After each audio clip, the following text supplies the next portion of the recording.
everyone, and welcome to Thorough Newspaper Analysis, which is brought to you by Losico. So, today we will be discussing two articles. The first one is from The Hindu, which talks about the rise of shadow entrepreneurship. So, in this article, firstly, we'll get to know as to what do we mean by shadow entrepreneurs and how are they not very healthy for any economic growth. We'll be discussing in this article.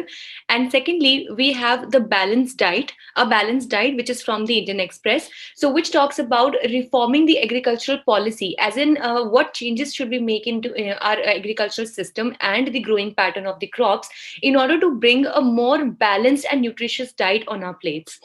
So, finally, we have the news and flash column, wherein we'll be discussing the news point that are more important for our prelims exam. So if you're also preparing for judicial services examination, you can have a look at the Lord of the Courses, which is the judiciary test prep course from Losico. Also from the landing page, the link to which is there in the description box below. You can also download free study material for your own preparation. With this, let's see that what is the multiple choice question from day before yesterday's discussion. Which country has recently withdrawn from the Open Skies Treaty? So your options are India, Russia, Vietnam, or Norway? You can write down your answer in the comment section below. This is the descriptive question for the day. What do you mean by shadow entrepreneurship? How is it harmful for the economy? So basically, the global rise of shadow entrepreneurship after the pandemic in education and other sectors like that of finance, online games, and e-pharmacies has increased the need for their regulation. So as we know that, firstly for this, we need to understand as to what do we mean by shadow entrepreneurship. So let's break up this term or these two terms. By entrepreneurship, all of us know that where we have any kind of startup or a novel idea or any kind of new business that is started, mostly in our country, if we see, women and youth specifically are a lot into startups and entrepreneurship. And here the meaning of entrepreneurship is same as that one, but here is a prefix attached to it, which is the shadow entrepreneurship. Now in this, it means that the kind of startups and entrepreneur programs that basically do not get themselves registered. Now just imagine that if any entrepreneurship or startup doesn't get itself registered, which mean it also means that it does not come under the regulated batch or the regulated zone of the government. And that is why this can firstly seek any kind of evasion from the tax, so they are not paying the taxes in the first place. Secondly, if they're dealing into anything that is not allowed by the government or that is harmful for the society, even that would not be able to be traced by the government. And ultimately, since they're not adding up in the formally towards the economy, they are harmful for the economy in the long run. So if we consider that there is a kind of startup that provides some kind of service, now be it any kind of good service, now as they have given examples that it could be in the sector of finance, online games, or e-pharmacies. So in the short run, definitely these services are important, and specifically in the time because of the pandemic, when other initiatives and other services got totally disrupted. So in this situation, definitely these shadow entrepreneurs had played an important role, and they're still playing an important role. But if we understand and construct this into a longer version, that is for a longer period of time, then none of these entrepreneurs or entrepreneurial programs would be paying up any kind of taxes or would not be showing up any kind of answerability towards the government. And that is why there is a huge chance of tax evasion and also them getting involved into some kinds of activities that are not legitimate or legal, and thus harming not only the economy but also the society at large. And that is why this article says that in the times of the pandemic, when the number of shadow entrepreneurs have increased, and India is said to have a second largest number of shadow entrepreneurs after Indonesia, so in such a scenario, it is really important that we regulate them. So this actually has helped release associated distortions and frictions in the market by offering technology mediation complementary services that traditional service providers might constrained to offer. So yes, this is not any kind of, this we have to accept that the shadow entrepreneurs are not always anything that are dealing into something illegal or something that is not allowed by the government, but rather on the contrary, in the current scenario, they're dealing all in the things which are very much legitimate and legal as well.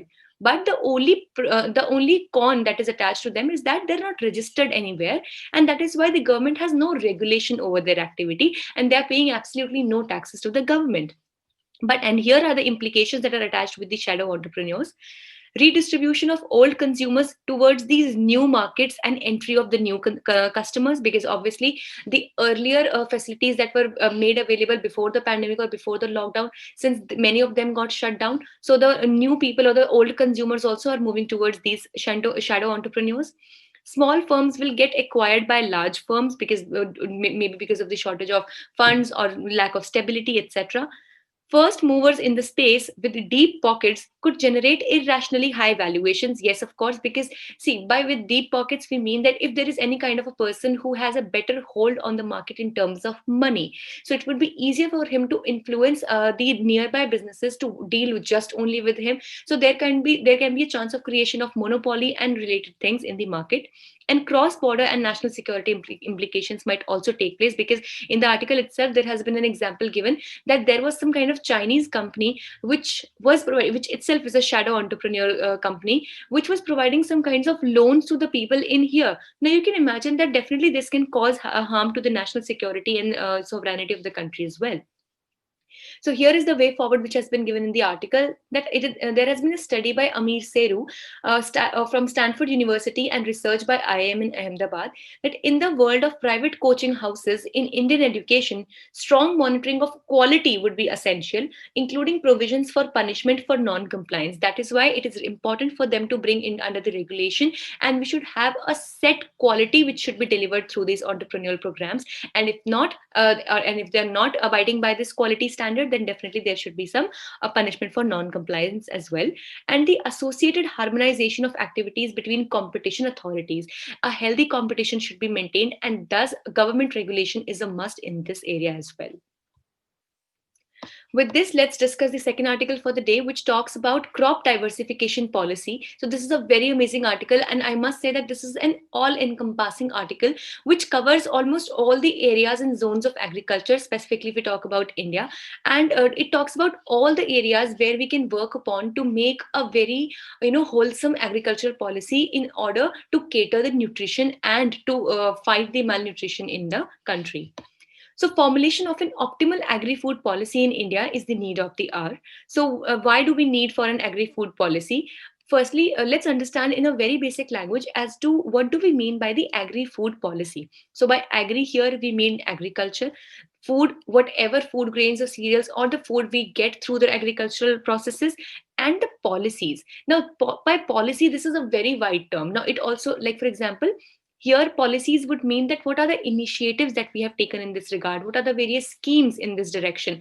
Like, for example, the Kisan Credit Card, or if we have the Pradhan Mantri Fasal Bima Yojana, we have the subsidy system, then we have the minimum selling price, MSP system. Then we have a fair and remunerative price system. We have the public distribution system. We have one nation, one ration card system. We have various other systems for cold stores, for transportation of the crops, for the storage of these crops, etc. All these things, even including the research and development that we do in the agriculture, the steps that we are taking for mechanizing the agriculture, the steps that we are taking to stop stubble burning. Now, all these things, all these steps that are taken in this direction would definitely fall under the term of policy.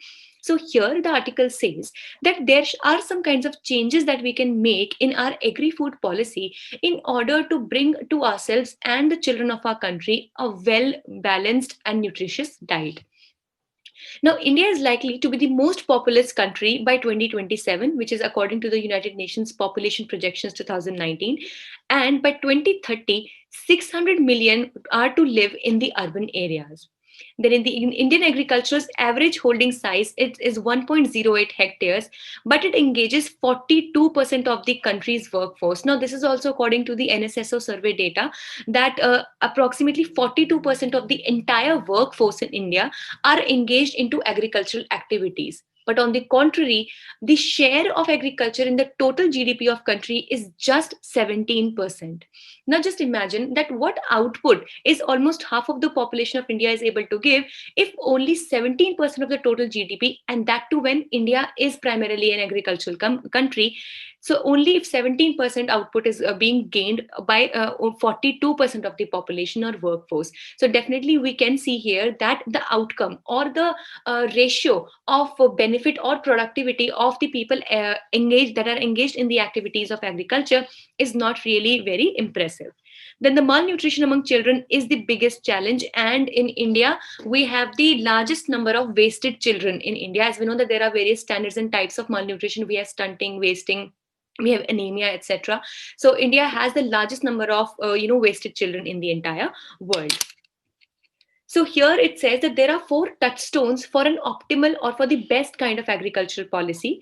Firstly, we should be able to produce enough food, feed, and fiber. Now, first thing that we should be taking care of is that we have enough quantity of food, the kind of feed that we have. Now, feed is for the agriculture, for the other kinds of the animal rearing and the animal feed, and also for the fiber. Secondly, now how do we get that? We should be investing in the research and development, and at least we should be giving 1% of our GDP in the agricultural research and development, as per the as against the current scenario wherein we give approximately 0.5% of the current GDP, which is half of 1%. Now, secondly, after we have secured enough quantity of food, second thing that we need to do in this direction is protect the environment and also achieve higher production. Now, when we're talking about the higher or the greater quantity, we also need to take care of the environment, because now what we're doing is we are using high yielding variety seeds for which we need huge number or huge quantity of fertilizers, which ultimately harm the quality of soil. And also when this huge amount of ammonia and nitrogen goes into the air, it also acidifies the air and causes air pollution as well. So we should become the food should be good in quality, it should be good in quantity. Then secondly, it should be the one that is not very much dangerous or it is not harming the environment, and it should also be globally competitive, as the prices should be globally competitive. Like in India, the rice which we produce, the price and quality of it is globally competitive, but we need to understand as to how much water per hectare of that rice or per kilo of that rice are we investing into it, and are we really into in this very situation to invest or to put in so much of water input into rice. So how can we do it? By crop diversification, because policy linked to saving water, soil and air quality, which I just discussed. So as we know that the green belts or the belts which were the mostly, they benefited from the green revolution, which is Haryana, Punjab and the Western UP. So they are, they're direly, they need crop diversification because they're only growing wheat and rice in this area, which has actually caused a lot of difficulty with the soil as well, and also the huge use of fertilizers is causing a big problem. Then the beneficiary of subsidized rice and wheat need to be given an option to opt out of cash, that is MSP plus 25%. Now, also, when we go deep into the agricultural policy of India, why at all the farmers in Haryana, Punjab, and Western UP are always willing to grow only wheat and rice and no other crop for that matter? The biggest reason is that in India, government provides the largest amount of subsidy, or it provides the minimum selling price MSP and subsidy on wheat and rice, and that is why it gives the farmers an incentive that their crop will for sure be procured by the government, and that is why they think they feel very safe and secure. So if at all the government provides its subsidy or MSP for other kinds of crops as well, like an example we can take for the nutri cereals like jowar, bajra, ragi, oat, etc., so then also the farmers would be incentivized further to grow these crops other than wheat and rice. Thirdly, enable seamless movement of food from farm to fork. Now, by fork, we means that from farm to directly our plates.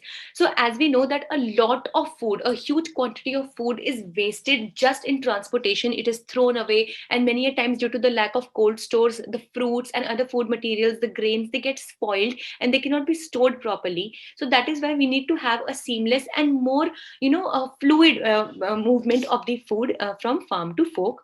So that is why we should have low marketing costs, like for example, the transportation, the trucks, the petrol, everything that we are investing, or diesel we are investing into it, less food losses in the supply chains, and provides for fresh food to the consumers should be made the priority.